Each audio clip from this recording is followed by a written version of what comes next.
तरुण आलेले नाहीत, बरीच मंडळी वेगवेगळी वागतात, वेगळं राहतात. पण आजच्या तारखेला आज या ठिकाणाहून मी सांगतो की जोपर्यंत या देशात शेतकरी एकत्र येणार नाही तोपर्यंत त्याला न्याय मिळेल असं मला वाटत नाही. शेतकरी बांधवांनी एकच जात यापुढे लक्षात ठेवायची, आपण शेतकरी, आणि सगळ्यांनी मिळून काम केलं तर उभं राहण्याची शक्यता आहे. कारण फार साधे साधे मुद्दे आहेत, साधी गणितं आहेत. 73 साली पहिला वेतन आयोग लागू झाला, त्यावेळी एखाद्याचा पगार 75-100 रुपये होता. तेव्हा सोनं 400 रुपये तोळा होतं. जुन्या माणसांना माहीत आहे तसं. तेव्हा 11.5 ग्राम सोनं यायचं एका तोळ्यामध्ये, आणि कपाशीचा भाव 500 रुपये होता क्विंटलला. आज 2025 आहे. एखाद्याचा पगार हा 1,00,000-1.5 लाखाच्या घरात गेलाय. सोन्याचा भाव 1,00,000-1.5 लाखाच्या घरात चाललाय. कपाशीचा भाव 3,000, 4,000, 5,000 याच्यातच अडकलेला आहे. तर मला असं वाटतं की ही विषमता, शेतकऱ्यांची सर्वार्थाने सगळीकडून चाललेली लूट थांबणं ही फार महत्त्वाची गोष्ट या देशाला जर महासत्ता व्हायचं असेल तर आवश्यक आहे असं माझं वैयक्तिक मत आहे. सर्व बाजूच्या शेतकऱ्यांचं दुःख जवळून पाहता आलं. मराठवाड्यातल्या, विदर्भातल्याच नव्हे तर कोकणातल्या, तळ कोकणातल्या, पश्चिम महाराष्ट्रातल्या सगळ्याच शेतकऱ्यांचं, सर्व शेतकरी बांधवांचं दुखणं सारखं आहे. फक्त ते वेगवेगळ्या हेडिंग खाली काम करतात एवढंच आहे. कोणी कपाशीचं हे करतं, कोणी सोयाबीनचं करतं, कोणी ऊसाचं करतं, कोणी द्राक्षाची शेती करतं, कोणी हापूस आंब्याची शेती करतं. पण सगळ्यात महत्त्वाचं समस्या सगळ्यांची एक आहे की त्याला, म्हणजे साधा मुद्दा मला असा वाटतो की एका लोखंडाच्या सळीपासून त्याचे खिळे बनवणारा जो माणूस असतो तो त्याची किंमत ठरवतो. त्याला विचारलं तो काय करतो, तो म्हणतो मी बिझनेसमन आहे. मग एका दाण्याच्या धान्यापासून हजारो दाणे बनवणारा शेतकरी आज बिझनेसमन का नाही, हा मला पडलेला प्रश्न आहे.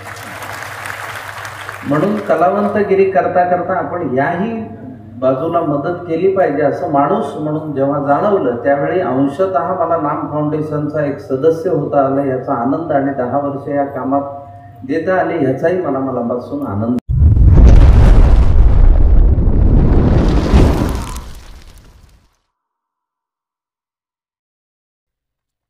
कारण ती बायको लक्ष्मी म्हणून घरात आणायची, तिने आपल्या लेकरांना जन्म द्यायचा, तिने त्यांच्यावर संस्कार करायचे. मग ती घरात येताना भीक मागायसारखे पैसे कशाला मागायचे तिच्या बापाकडे, काय गरज आहे? तर उद्या जर स्त्री टिकली नाही तर समाज कसा टिकेल? आपल्या देशाचं नाव काय? आपल्या देशाचं नाव काय? भारत. आणि आपण काय म्हणतो? भारत माता की जय. कशामुळे? भारत हा पुल्लिंगी शब्द आहे, पण आपण भारत माता म्हणतो. त्याचं कारण असं की आधी शक्तीचं महत्व आपल्या सगळ्यांना कळलेलं आहे, आपल्या जुन्या माणसांना कळलेलं आहे, म्हणून त्यांनी भारत माता म्हणलेलं आहे. आपण ज्ञानेश्वर माऊली म्हणतो. तर आपण लक्षात घ्या की ही जी माऊली आहे ती आज आपण जपली. शेतकरी आत्महत्या करतो पण त्याची माऊली नाही जात. ती लेकरं सांभाळत बसती, जिद्दीनं टिकून चिटकून. गिरिजा म्हणली ते काही खोटं नाहीये, ती सगळा संसार चालवते. त्याच्यामुळे आपण हे लक्षात घेतलं पाहिजे की आपल्या माऊलीलाही आपण उभं केलं पाहिजे. आणि या सामूहिक विवाहासाठी तुम्ही आज इथे आवाहन केलं, सगळे जण येतील, त्याचा काहीच विषय नाही. त्यामुळे त्याबद्दल तुमचं प्रशांत भाऊ मनापासून मी अभिनंदन या मंचावरून करतो. दुसरं, मी आज अतिवृष्टी झाली महाराष्ट्रात, कधी नव्हे त्या परिसरात कधी नव्हे एवढा पाऊस पडला. त्याच्यावर आता चर्चा चर्वण होत राहतील. कधी अतिवृष्टी असते, कधी अनावृष्टी असते, कधी लाल नीना इफेक्ट असतो, कधी अल निनो इफेक्ट असतो. ह्या सगळ्या गोष्टींवर भाष्य केलं जाईल.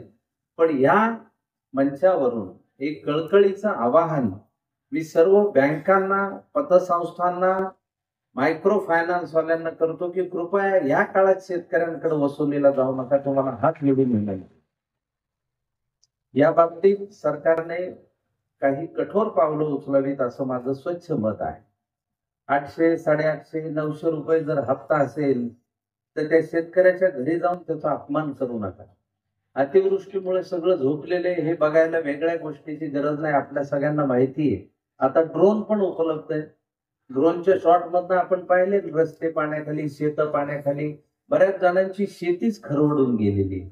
आता शेती नव्याने उभं करणं हेच मोठं आव्हान आहे.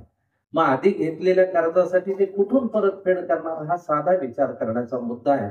त्यामुळे हा जो काळ आहे जिथे माणसाने माणसांचा माणुसकीसाठी विचार करणं फार महत्वाचं आहे.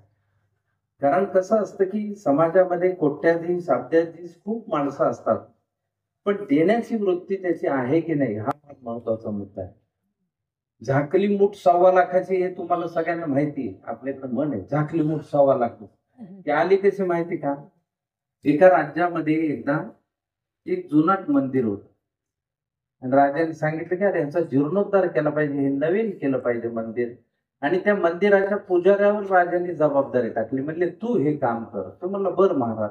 आता राजाने जबाबदारी टाकली म्हणल्यावर त्यांनी 6,000चं कर्ज काढलं आणि एकदम नवीन मंदिर करून टाकलं. रंग भिंग सगळं स्वच्छ एकदम.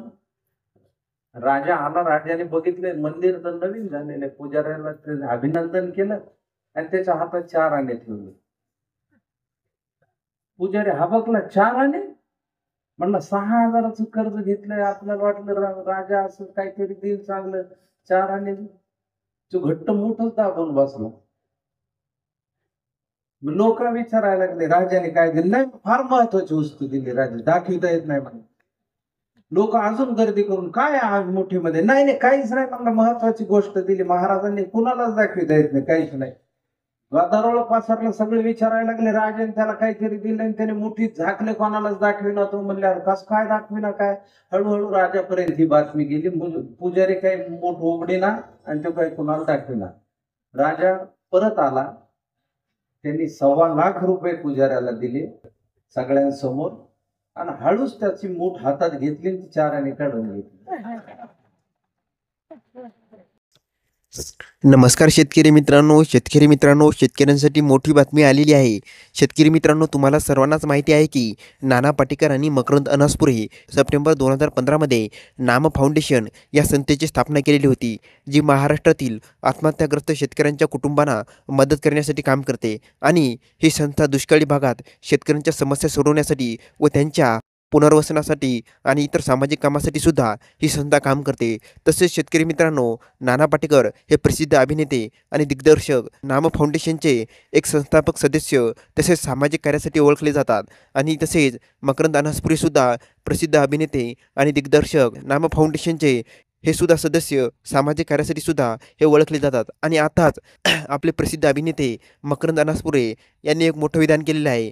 सरकारला त्यांनी सुनावलेलं आहे, सोन्याचे भाव लाखावर जातात, मग कापसाचे भाव का नाही जात? तुम्हाला सोन्याचे भाव वाढवता आहेत, मग कापसाचे भाव का नाही वाढवत? कारण सोन्याचे भाव लाखाच्या पत गेले, मात्र कापसाचा भाव आणखीनही कमी.